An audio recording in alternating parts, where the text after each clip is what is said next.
So yun guys, welcome to my vlog. It's Robert's Vlog 10. So guys, tapos na yung duty natin. Araw ng Sunday. So, thanks God din ako dahil successful yung binyag ng aking anak na si May. So, salamat sa mga tumulong sa pag-asikaso, pag-ayos, pagluluto ng handa ng aking anak. So, salamat especially sa aking asawa sa pag-aasikaso nito. Salamat din sa aking mga tita. Kay Tita Esel, salamat. Kay Tita Vicky, kay Tito Donji. So, sa aking kapatid na si Ian, salamat sa inyo. Salamat sa pagtulong.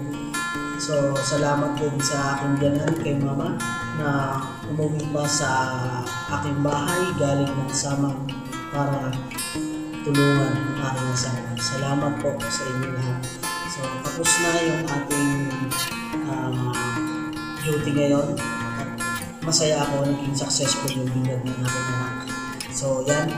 Ang kakainin natin ngayon, ito, nagluto tayo guys. So, ayun yung kakainin natin. Nagluto ako ng beeflo. Nagluto ako tapos repolyo na may itlog na may sili. So, yan. Tapos ayun yung kakainin natin.